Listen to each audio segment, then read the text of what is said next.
নমস্কাৰ আপোনালোক সকলোকে আৰএম10 ফুলি স্বাগতম জনাইছো আজিৰ এই ভিডিঅ'টিত আমি কেনেকৈ আপুনি কোনো অফিচ ফিজিক্যালি ভিজিট নকৰাকৈ কাষ্ট সাৰ্টিফিকেট এখনৰ বাবে অনলাইন এপ্লাই কৰিব আৰু ঘৰতে বহি আপুনি সেইখন লাভ কৰিব এই সম্পৰ্কে আজিৰ এই ভিডিঅ'টিত আলোচনা কৰাৰ প্ৰয়াস কৰিম গতিকে বলক বেছি পলম নকৰি পুনে আজিৰ সেই ভিডিঅ'টিৰ মূল কথাখিনিৰ মাজলৈকে আগবাঢ়ো ইয়াৰ বাবে আপুনি আপোনাৰ মোবাইল বা কম্পিউটাৰ গুগলত গৈ টাইপ কৰক এনেকৈ সেৱা সেতু আসাম সেৱা সেতু আসাম এনেকৈ টাইপ কৰি পেলাই সাৰ্চ কৰি দিয়ক তাৰ পিছত এটো দেখিব যে সেৱা সেতু আসামৰ অফিচিয়েল ৱেবসাইট ইয়াতে আপুনি ক্লিক কৰি দিয়ক ক্লিক কৰি দিয়াৰ পিছত এতিয়া আপোনাৰ সন্মুখত পেজটো এনেকৈ আহি গৈছে এতিয়া মনত ৰাখিব আপুনি সেৱা সেতু আসাম অৰ্থাৎ আৰটিপিএছ ৰ যিকোনো ধৰণৰ আপুনি অনলাইন সাৰ্ভিসেস আপুনি লাভ কৰিবলৈ হলে আপোনাৰ সেৱা সেতু আসামৰ লগইন একাউণ্ট লাগিব গতিকে সেৱা সেতু আসামৰ লগইন একাউণ্ট যদি আপুনি এতিয়ালৈকে বনোৱা নাই তেতিয়া হলে মই এই ভিডিওটোৰ ডেসক্ৰিপচনত এটা লিংক দিছো সেই ভিডিওটো চাই পেলাই আপুনি সেৱা সেতু আসামৰ লগইন একাউণ্ট আপুনি ক্ৰিয়েট কৰিব পাৰিব সেৱা সেতু আসামৰ লগইন একাউণ্টটো ক্ৰিয়েট হোৱাৰ পিছত লগইন বা ৰেজিষ্টাৰ এই যে অপচনটো দেখিছে ইয়াতে আমি ক্লিক কৰি সিটিজেন অপচনত ক্লিক কৰি দিম ইতিমধ্যে ক্ৰিয়েট কৰা একাউণ্টৰ লগইন ডিটেইলছটো আমি দিম ইয়াতে ইউজাৰ নেম আৰু পাসওয়াৰ্ড দিম দি পেলাই কনসেন্টত ক্লিক কৰিম এই আই কনসেন্ট টু ভেৰিফিকেশন ইয়াতে টিক কৰিম টিক কৰি পেলাই সাইন ইনত ক্লিক কৰি দিম সাইন ইনত ক্লিক কৰাৰ পিছত এতিয়া আপোনাৰ এনেকৈ ওলাব দেখিছে ইয়াতে আপুনি স্কিপ নাও অপচনত ক্লিক কৰি দিব আপোনাক যেটো সাৰ্ভিস লাগে সেই সাৰ্ভিসটো আপুনি এটা টাইপ কৰিব লাগিব এটো সেৱা সেতু আসামৰ নিউ ভাৰ্সন হয় গতিকে মই ওল্ডাৰ ভাৰ্সনটোতে কাম কৰি ভাল পাওঁ গতিকে আপোনালোকেও যদি ওল্ডাৰ ভাৰ্সনটো ভাল পায় তেতিয়া হলে এই যে view your application in the older version এইটো অপচনত ক্লিক কৰি দিব তেতিয়া আপোনাৰ আগতে কৰা যিমান বিলা এপ্লিকেশন আছিল সেইবিলাকো শো কৰিব ইয়াতে ক্লিক কৰি দিয়ক এনেকৈ ক্লিক কৰি দিয়াৰ পিছত মোক ইয়াতে যেটো এটা সাৰ্ভিসটো লাগে মই যেটো অনলাইন এপ্লাই কৰিব বিচাৰো সেই সাৰ্ভিসটো মই ইয়াতে টাইপ কৰিম কাষ্ট সাৰ্টিফিকেট এনেকৈ টাইপ কৰিছো টাইপ কৰি পেলাই মই সাৰ্চত ক্লিক কৰি দিছো আপোনাৰ সন্মুখত এনেকৈ ওলাইছে service name category department issuance of caste certificate citizen services citizen service tribal affairs plain এতিয়া আপুনি ৰাইট সাইডে এপ্লাই অপচনত ক্লিক কৰি দিয়ক ক্লিক কৰাৰ পিছত এতিয়া চাই লওক এবাৰ আপুনি ৰিকুৱাৰমেন্ট কি ডকুমেন্ট লাগিব ইয়াতে দি আছে এপ্লিকান্টস ফটো আবেদনকাৰী ফটো লাগিব তাৰ পিছত জন্মৰ প্ৰমাণপত্ৰ হিচাপে আপুনি কি সাবমিট কৰিব লাগিব birth certificate Aadhaar card PAN card admit card ইয়াৰ যিকোনো এটা আপুনি বাধ্যতামূলকভাৱে সাবমিট কৰিব লাগিব তাৰ পিছত কি কৈছে প্ৰুফ অফ ৰেসিডেন্স বাসস্থানৰ প্ৰমাণপত্ৰ হিচাপে আপুনি যিকোনো এটা আপুনি ডকুমেন্ট আপলোড কৰিব লাগিব সেয়া হৈছে পাৰ্মানেন্ট ৰেসিডেন্স সাৰ্টিফিকেট পিআৰসি যাক আমি আধাৰ কাৰ্ড এপিক অৰ্থাৎ ইলেক্টৰেল পিকচাৰ আইডেন্টিটি কাৰ্ড অৰ্থাৎ ভোটাৰ আইডি কাৰ্ডখন তাৰ পিছত আহিলে কি ল্যান্ড ডকুমেন্ট যদি কিবা আছে ইলেক্ট্ৰিচিটি বিল এটসেট্ৰা আপুনি পঢ়ি চাই ল'ব তাৰ পিছত আপুনি কি কৰিব লাগিব দেউতাৰ আপুনি যদি আপোনাৰ কাৰণে এপ্লাই কৰিছে তেতিয়া হলে আপোনাৰ দেউতাৰ কাষ্ট সাৰ্টিফিকেটটো আপুনি এপ্লাই কৰিব লাগিব কাষ্ট সাৰ্টিফিকেট অফ ফাদাৰ তাৰ পিছত 5 নম্বৰত কৈছে recommendation of authorised caste oblique tribe oblique community organisation notified by the state government এতিয়া ষ্টেটে অথৰাইজ কৰা এছটি এছচি ওবিচি এবিলাক বোৰ্ডৰ ৰিকমেন্ডেশন লাগিব আপুনি হেতু আনিব লাগিব যদি আপোনাৰ দেউতাৰ কাষ্ট সাৰ্টিফিকেট নাই তাৰ পিছত আছে কি 6 নম্বৰত কৈছে any other document voter list affidavit existing caste certificate etcetera এটা আপুনি অপচনেল হয় দিলেও দিব পাৰে নিদিলেও কথা নাই upload scan copy of the application form mandatory in case of applying from PFC or CSC PFC বা সিএসসি পৰা এপ্লাই কৰিলে আপুনি কি কৰিব লাগিব এপ্লিকেশন কপিটো আপলোড কৰিব লাগিব বাকি আপোনাৰ ফিজ আছে আৰটিপিএছ ফিজ 30 টকা হয়নে কিনে চাই ল'ব আপুনি এতিয়া আমি কি কৰিম এপ্লাই নাও অপচনত ক্লিক কৰি দিম ইয়াতে ক্লিক কৰি দিছো মই ক্লিক কৰি দিয়াৰ পিছত চাওক ইয়াতে দিছে certificate will be delivered within 30 days of application application কৰা 30 দিনৰ ভিতৰত সাৰ্টিফিকেটখন আপোনাক প্ৰদান কৰা হ'ব বাকি এখিনি কথা পঢ়ি এবাৰ চাই ল'ব চাই লোৱাৰ পিছত প্ৰথমে আমি আহিছো এতিয়া ল্যাঙ্গুৱেজ অফ দা সাৰ্টিফিকেট প্ৰমাণপত্ৰ ভাষা কি ভাষাত লাগিব আপোনাক ইয়াতে বহুত কেইটা ভাষা আছে ইংৰাজী অসমীয়া বড়ো বেঙ্গলী বহুত কেইটা আছে আপোনাক যেটো ভাষা লাগিব দি দিব ইংলিশ এটো ল্যাঙ্গুৱেজকে সিলেক্ট কৰিছো তাৰ পিছত আহিলে কি ডিটেইলছ অফ দা এপ্লিকান্ট আবেদনকাৰীৰ বিৱৰণ এতিয়া প্ৰথমে কি আহিলে এপ্লিকেশন ফৰ কিহৰ বাবে আপুনি আবেদন কৰিছে কোনখন সাৰ্টিফিকেটৰ বাবে OBC ST hills ST plains SC কোনটো কাৰণে আপুনি আবেদন কৰিছে গতিকে এটো দি দিব যদি ওবিসি এমওবিসি কাৰণে আপুনি সাৰ্টিফিকেটৰ কাৰণে এপ্লাই কৰিব বিচাৰিছে এটো ওবিসি এমওবিসি সিলেক্ট কৰিব মই ইয়াতে কি কৰিছো SC সিলেক্ট কৰিছোঁ দেখিছে শিডিউল কাষ্টৰ বাবে এপ্লাই কৰিছোঁ গতিকে মই SC টো সিলেক্ট কৰিম তাৰপিছত আহিলে নেম অফ দা এপ্লিকান্ট আবেদনকাৰীৰ নাম এতিয়া যাৰ বাবে আপুনি কাষ্ট সাৰ্টিফিকেটটো এপ্লাই কৰিছে যাৰ নামত আহিব তেখেতৰ নামটো দি দিয়ক আবেদনকাৰী হিচাপে তেখেতৰ নামটো টাইপ কৰি দিব তাৰপিছত আহিলে জেন্ডাৰ লিংগটো ইয়াতে দিব মেল ফিমেল যেটো হয় আপুনি সিলেক্ট কৰিব মোবাইল নাম্বাৰটো অলৰেডি সিলেক্ট হৈ আছে পেন নম্বৰটো দিলেও দিব পাৰে নিদিলেও কথা নাই এটা ম্যান্ডেটৰি নহয় ইমেইলটো আপুনি দিলেও দিব পাৰে নিদিলেও নাই কোনো কথা নাই ইপিক এটো নিদিলেও হ'ব যদি আছে দি দিব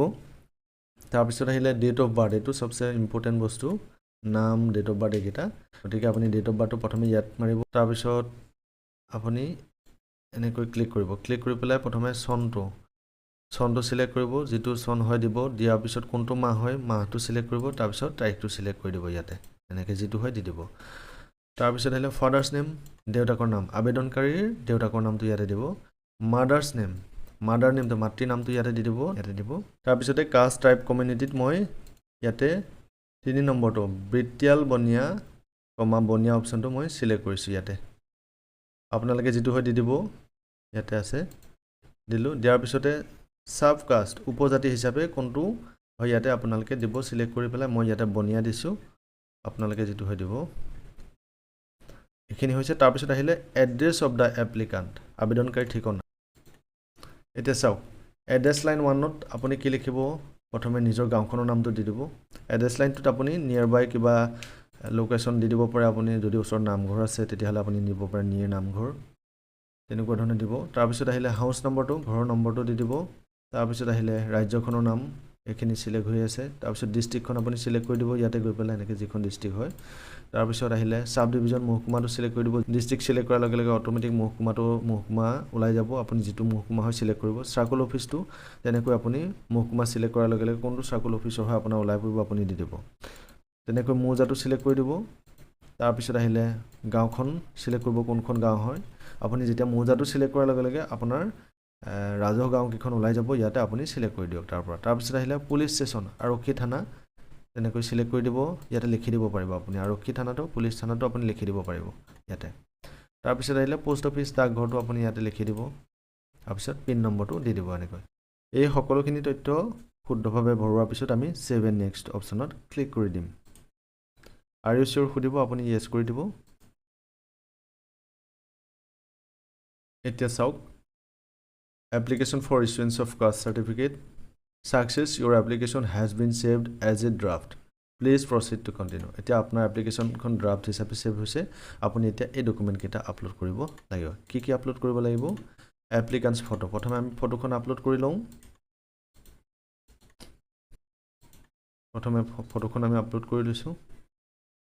তাৰপিছত হলে proof of date of birth জন্মৰ প্ৰমাণপত্ৰ হিচাপে আমি কি কৰিব লাগিব ইয়াতে ডকুমেন্টটো আপলোড কৰি দিছো ইয়াতে আমি বাৰ্থ সাৰ্টিফিকেট সিলেক্ট কৰিছো বাৰ্থ সাৰ্টিফিকেটখন আমি আপলোড কৰিছো তাৰপিছত আহিলে proof of residence বাসস্থানৰ প্ৰমাণপত্ৰ হিচাপে মই ইয়াতে আধাৰ কাৰ্ডখন আপলোড কৰি দিছো আধাৰ কাৰ্ড সিলেক্ট কৰিছো কৰি পেলাই আধাৰ কাৰ্ডখন আপলোড কৰি দিছো তাৰপিছত আহিলে কাষ্ট সাৰ্টিফিকেট অফ ফাদাৰ এপ্লিকান্ট আবেদনকাৰী দেউতাকৰ মই কাষ্ট সাৰ্টিফিকেটখন আপলোড কৰি দিছো ইয়াতে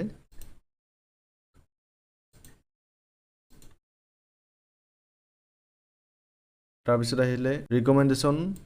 of authorized caste / tribe / community organization notified by the state government existing caste certificate এতিয়া ইয়াতে মোক যেটো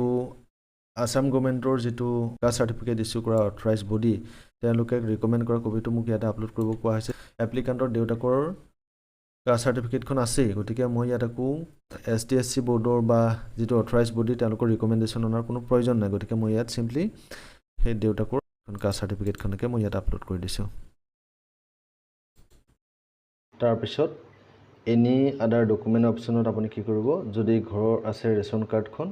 আৰু দেউতাকৰ আধাৰ কাৰ্ডখন খাজনা ৰচিদটো গাঁও প্ৰধানৰ সাৰ্টিফিকেট আৰু লগতে দেউতাকৰ ভোটাৰ আইডি কাৰ্ড মই ইতিমধ্যে ওপৰ ডকুমেন্ট কিটা দিছো এই আটাইকেইটা ডকুমেন্ট এটা সিঙ্গল PDF 500 KB ৰ ভিতৰত বনাই আপলোড কৰি দিব এনেকৈ আপলোড কৰাৰ পিছত মই এতিয়া সাবমিট অপচনত ক্লিক কৰি দিম তাৰপিছতে আমাৰ এতিয়া কি ওলাইছে চাওক success your application has been saved as a draft please proceed to continue এতিয়া আমাৰ এইখিনি তথ্য সকলোখিনি শুদ্ধভাৱে হৈছেনে নাই আমি চাই ল'ম বিশেষকৈ নাম ফাদাৰ্ছ নেম মাদাৰ্ছ নেম সকলোবিলাক তথ্য আমি চাই ল'ম চাই পেলাই যদি সকলোবিলাক ঠিকে ঠাকে আছে আপোনালোকে আপলোড কৰা ডকুমেণ্টবিলাক ঠিকে ঠাকে আছে নে নাই সেইখিনি ইয়াতে গৈ পেলাই ভিউ ডাউনলোড অপশ্যনত ক্লিক কৰি চাই ল'ব পাৰিব